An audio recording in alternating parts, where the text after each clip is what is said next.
யோயாக்கீன். யோயாக்கீன் ராஜாவாகிற போது 18 வயதாயிருந்து எருசலேமிலே 3 மாதம் அரசாண்டான். எருசலேம் ஊரானாகிய எல்நாத்தானின் குமாரத்தியான அவன் தாயின் பேர் நெகுஸ்தாள். அவன் தன் தகப்பன் செய்தபடியெல்லாம் கர்த்தரின் பார்வைக்கு பொல்லாப்பானதைச் செய்தான்.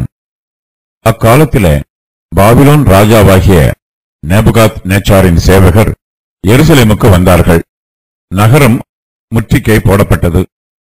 பாபிலோன் ராஜாவாகிய நேபுகாத் நேச்சாருடைய சேவகர் நகரத்தை முற்றுகை போடுகையில் அவன் தானும் அதற்கு விரோதமாய் வந்தான்.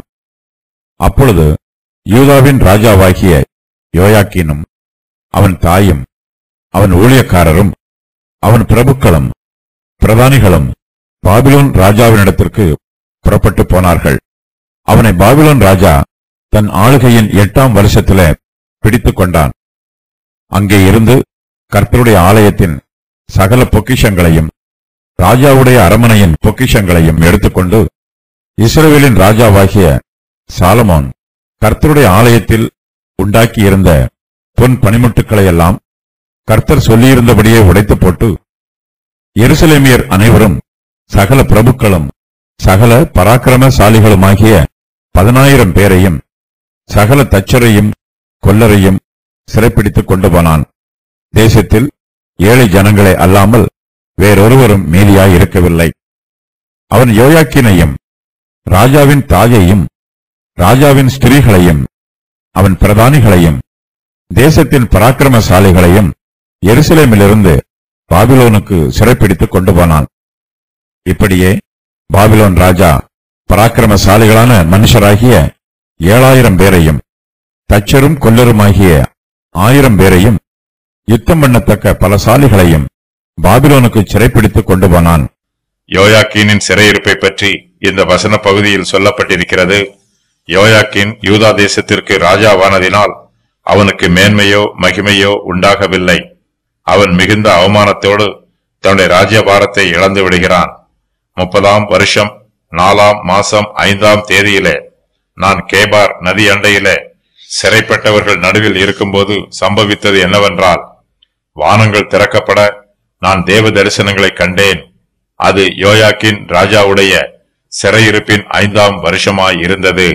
எசேக்கியேல் 1:1-2. யோயாக்கீன் எருசலேமிலே 3 மாதம் மாத்திரமே அரசாளுகிறான்.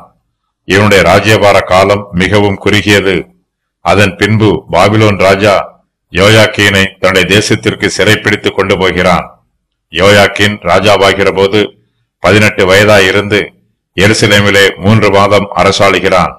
எருசலேம் ஊரானாகிய எல்நாத்தானின் குமாரத்தியான அவன் தாயின் பேர் நெகுஸ்தாள். அவன் தன் தகப்பன் செய்தபடியெல்லாம் கர்த்தரின் பார்வைக்கு பொல்லாப்பானதை செய்கிறான். யோயாக்கீன் என்னும் பெயருக்கு கர்த்தர் சாபிக்கிறார் என்று பொருள். இவன் யூதாவின் 19வது ராஜா. பாபிலோனுக்கு இவனை சிறைப்பிடித்துச் செல்கிறார்கள். 37 வருஷம் அங்கு சிறையிருப்பில் இருக்கிறான். அதன் பின்பு விடுவிக்கப்படுகிறான். இவனுடைய மறுபெயர்கள் கோனியா, எகோனியா என்பதாகும். 2 நாளாகமம் 36:9வது வசனத்தில் 8 வயது என்று கூறப்பட்டிருக்கிறது. இது பிரதி எடுத்தவர் செய்த பிழையாக இருக்கலாம். இவனுக்கு மனைவிகள் இருந்தார்கள். ஆகையினால் இவனுக்கு 18 வயது என்று கூறுவதே பொருத்தமாக உள்ளது. யோயாக்கீமின் எருசலேமிலே ராஜ்யபாரம் பண்ணுகிற ஆரம்ப காலத்திலேயே அவனுக்கும் அவனுடைய குடும்பத்திற்கும் யூதா ஜனங்களுக்கும் பிரச்சனைகள் ஆரம்பமாயிற்று. அக்காலத்திலே பாபிலோன் ராஜாவாகிய நேபுகாத் நேச்சாரின் சேவகர் எருசலேமுக்கு வருகிறார்கள். நகரம் முற்றுகை போடப்படுகிறது. பாபிலோன் ராஜாவாகிய நேபுகாத் நேச்சாருடைய சேவகர் நகரத்தை முற்றுகை போடுகையில் அவன் தானும் அதற்கு விரோதமாய் வருகிறான். யோயாக்கீம் மரித்து போனான். யோயாக்கீன் ராஜ்யபாரம் பண்ண ஆரம்பித்து இருக்கிறான். பாபிலோன் ராஜாவாகிய நேபுகாத் நேச்சாரின் 8ஆம் வருஷ ஆளுகையின் போது அவனுடைய சேவகர் எருசலேமுக்கு வருகிறார்கள். நகரம் முற்றுகை போடப்படுகிறது.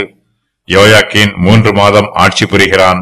நேபுகாத் நேச்சார் எருசலேமிற்கு எதிராக வந்தபோது யோயாக்கீனும் அவன் தாயும் அவன் ஊழியக்காரரும் அவன் பிரபுக்களும் பிரதானிகளும் நேபுகாத் நேச்சாரை சந்திப்பதற்கு புறப்பட்டு போகிறார்கள். நேபுகாத் நேச்சார் இவர்கள் எல்லோரையும் கைது பண்ணுகிறான். பாபிலோன் ராஜாவின் சேவகர்கள் எருசலேமுக்கு விரோதமாக முற்றுகை போடும்போது யூதாவின் ராஜாவாகிய யோயாக்கீன் நேபுகாத் நேச்சாருக்கு விரோதமாக யுத்தம் பண்ண ஒரு முயற்சியும் மேற்கொள்ளவில்லை. சத்ருவுக்கு விரோதமாக யுத்தம் பண்ணாமல் யோயாக்கீன் பாபிலோன் ராஜாவினிடத்தில் சரணடைகிறான். யோயாக்கீன் யூதா தேசத்திற்கு ராஜா. யூதாவிலே எருசலேம் நகரம் இருக்கிறது. இது கர்த்தருடைய பரிசுத்த நகரம். எருசலேம் நகரத்திலே கர்த்தருடைய ஆலயம் இருக்கிறது. இஸ்ரவேலின் தேவனாகிய கர்த்தர் தம்முடைய பரிசுத்த ஆலயத்திலே வாசம் பண்ணுகிறார். இஸ்ரவேலர்கள் தங்கள் தேவனாகிய கர்த்தரிடத்தில் பயபக்தியோடு இருக்க வேண்டும். கர்த்தரை சேவிக்க வேண்டும். யோயாக்கின் ராஜாவுக்கோ கர்த்தர் மீது நம்பிக்கை இல்லை. யூதாவின் ராஜாவாக இருக்கிறவர்கள் தைரியமுள்ளவர்களாகவும் பராக்கிரமசாலிகளாகவும் சத்துருக்களுக்கு விரோதமாக எதிர்த்து நின்று யுத்தம் பண்ணுகிறவர்களாகவும் இருக்க வேண்டும். ஆனால் யோயாக்கினிடத்திலோ கர்த்தரிடத்தில் பக்தியும் இல்லை, அவனிடத்தில் வீரமும் இல்லை. யோயாக்கின் நேபுகாத் நேச்சாருக்கு விரோதமாக யுத்தம் பண்ணாமலேயே அவனிடத்தில் சரணடைந்து விடுகிறான். நேபுகாத் நேச்சார் எருசலேம் நகரத்தை முற்றுகை இட்டிருக்கிற பொழுது யூதாவின் ராஜாவாகிய யோயாக்கீனும் அவன் தாயும் அவன் ஊழியக்காரரும் அவன் பிரபுக்களும் பிரதானிகளும் பாபிலோன் ராஜாவினிடத்திற்கு புறப்பட்டு போகிறார்கள். அவனை பாபிலோன் ராஜா தன் ஆளுகையின் 8ஆம் வருஷத்திலே பிடித்துக் கொள்கிறான். யூதா தேசத்தின் ராஜாவாக இருந்த யோயாக்கீன் இப்போது பாபிலோன் ராஜாவின் சிறை கைதியாக இருக்கிறான். பாபிலோன் ராஜா யோயாக்கீனை சிறைப்பிடித்து கர்த்தருடைய ஆலயத்தை கொள்ளையிடுகிறான். எருசலேம் நகரத்திலே நேபுகாத் நேச்சாரை எதிர்ப்பதற்கு ஒருவனும் இல்லை. பாபிலோன் ராஜாவாகிய நேபுகாத் நேச்சார் கர்த்தருடைய ஆலயத்தின் சகல பொக்கிஷங்களையும் ராஜாவுடைய அரமனையின் பொக்கிஷங்களையும் எடுத்துக்கொள்கிறான்.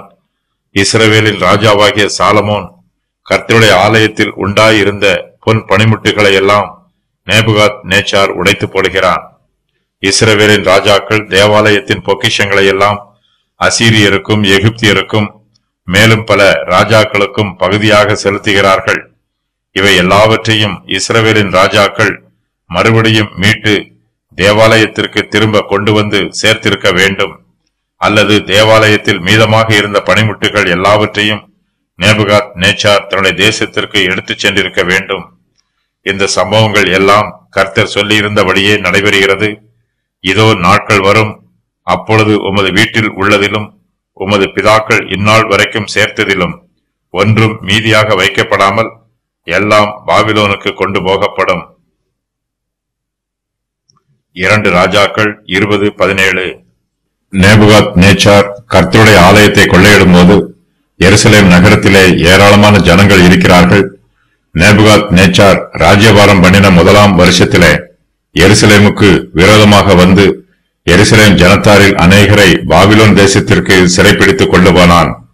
இந்த சம்பவம் 8 வருஷங்களுக்கு முன்பு நடைபெற்றது. அப்போது யோயாக்கிம் ராஜாவுடைய 3ஆம் வருஷ ஆட்சி காலமாய் இருந்தது. இதற்கு 8 வருஷங்களுக்கு முன்பு நடைபெற்ற சிறையிருப்பை வேத பண்டிதர்கள் 1ஆம் சிறையிருப்பு என்று சொல்லுகிறார்கள். அப்போது தானியேல் போன்ற முக்கியமானவர்கள் எல்லோரும் பாபிலோன் தேசத்திற்கு சிறைப்பிடித்துக் கொண்டு போகப்பட்டார்கள். யூதாவின் ராஜாவாகிய யோயாக்கீம் அரசாண்ட 3ஆம் வருஷத்திலே பாபிலோன் ராஜாவாகிய நேபுகாத் நேச்சார் எருசலேமுக்கு வந்து அதை முற்றுகை போட்டான். அவர்களுக்குள் யூதா புத்திரராகிய தானியேல், அனனியா, மீஷாவேல், அசரியா என்பவர்கள் இருந்தார்கள். தானியேல் 1:1-6. பாபிலோன் ராஜாவாகிய நேபுகாத் நேச்சார் யோயாக்கீன் ராஜ்யபாரம் பண்ணும் காலத்திலும் எருசலேமுக்கு விரோதமாக வந்து அந்த நகரத்தில் உள்ள அநேகரை சிறைப்பிடித்து பாபிலோனுக்கு கொண்டு போகிறான். வேத பண்டிதர்கள் இந்த சிறையிருப்பை 2ஆம் சிறையிருப்பு என்று சொல்லுகிறார்கள்.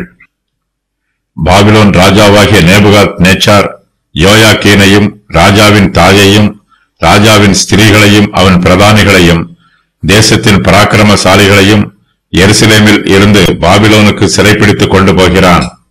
பாபிலோன் தேசத்து சிறையிருப்புக்கு போன யோயாக்கீன் அங்கே 37 வருஷங்கள் சிறையிருப்பில் இருக்கிறான். யூதாவின் ராஜாவாகிய யோயாக்கீனுடைய சிறையிருப்பின் 37ஆம் வருஷம் 12ஆம் மாதம் 27ஆம் தேதியிலே ஏவில் மொரோதாக் என்னும் பாபிலோன் ராஜா தான் ராஜாவான வருஷத்திலே யூதாவின் ராஜாவாகிய யோயாக்கீனை சிறைச்சாலையில் இருந்து புறப்பட பண்ணி அவன் தலையை உயர்த்துகிறான். ஏவில் மொரோதாக் அவனோட அன்பாய் பேசி அவனுடைய சிங்காசனத்தை தன்னோட பாபிலோனில் இருந்து ராஜாக்களின் சிங்காசனத்துக்கு உயரமாக வைத்து அவனுடைய சிறைச்சாலை வஸ்திரங்களை மாற்றினான். அவன் உயிரோடு இருந்த சகல நாளும் நித்தம் தனக்கு முன்பாக போஜனம் பண்ணும்படி செய்தான். நேபுகாத் நேச்சார் யோயாக்கின் ராஜாவையும் ராஜ குடும்பத்தாரையும் சிறைப்பிடித்துக் கொண்டதோடு எருசலேமில் உள்ள முக்கியமானவர்கள் எல்லோரையும் சிறைப்பிடிக்கிறான். பாபிலோன் ராஜா எருசலேமியர் அனைவரும் சகல பிரபுக்களும் சகல பராக்கிரமசாலிகளுமாகிய 10,000 பேரையும் சகல தச்சரையும் கொல்லரையும் சிறைப்பிடித்துக் கொண்டு போகிறான். தேசத்தில் ஏழை ஜனங்களை அல்லாமல் வேறொருவரும் மீதியா இருக்கவில்லை. இவர்கள் எல்லோரும் யுத்த ஆயுதங்களை செய்யக்கூடிய திறமை உள்ளவர்கள்.